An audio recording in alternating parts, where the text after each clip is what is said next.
Hi, today I'm going to be overviewing in my complex algorithm and allotment algorithm in a more detailed manner and fully showing you a test of how it really works with multiple students to fully prove that this is a successful algorithm that does exactly what's intended to do. So to do this, I've created a competition with 4 different events with different number of people per year group per gender. Here we can see what has been created: 100 meters, 800 meters, coding and high jump. These have been created with different numbers of people per event to properly be able to simulate some events having more availability than others.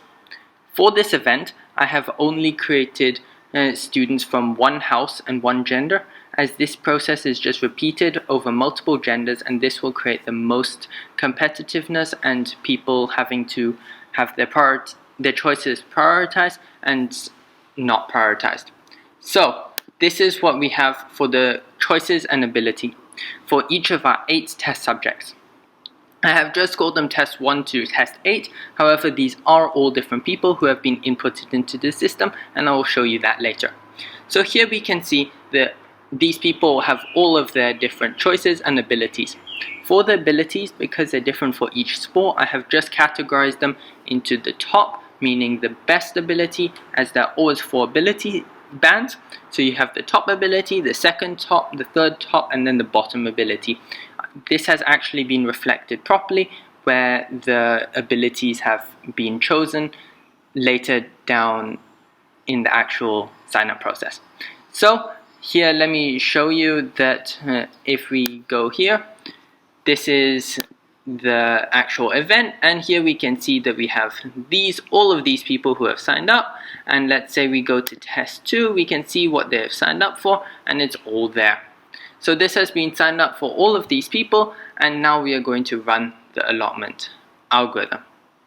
However, before this, I would like to just quickly overview what we are going to expect for this project. Here we can see the expected outcomes, and if we go over to our actual outcomes, here you can see what has actually been allotted, which is exactly what we had expected. Looking back at our expected outcomes compared to our choices and abilities, this makes perfectly sense. Looking at who got the 100 meters, it was the people who put it as the first choice, number 3 and number 2. Number 1 and number 2, and that makes sense because they were both their first choice and they got it. Looking at who got the 800 meters, number 2, 5, 6, and 7. 2 was their top choice, 5 was their second choice, 6 was the second choice, and 7 was also their second choice. So we can see it's prioritizing based on choice. And we can also see that based on the heat, 6 and 7 were in heat 2, and 6 and 7, 6 and 7 were the slower of the 4 people who got it. So this makes perfect sense. We can also see the number of spots allocated is correct based on the number of spots that were available. Remember that this was for one person. This was divided by 4 compared to the number of slots we had originally created, because it's only for one house and we have a total of 4 houses.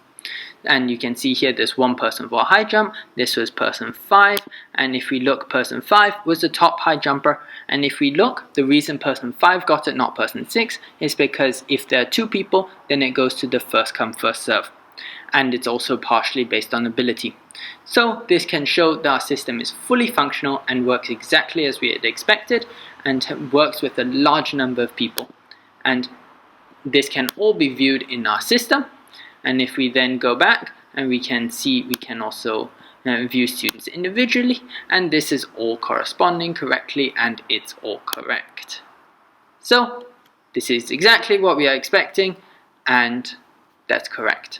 So our system works successfully.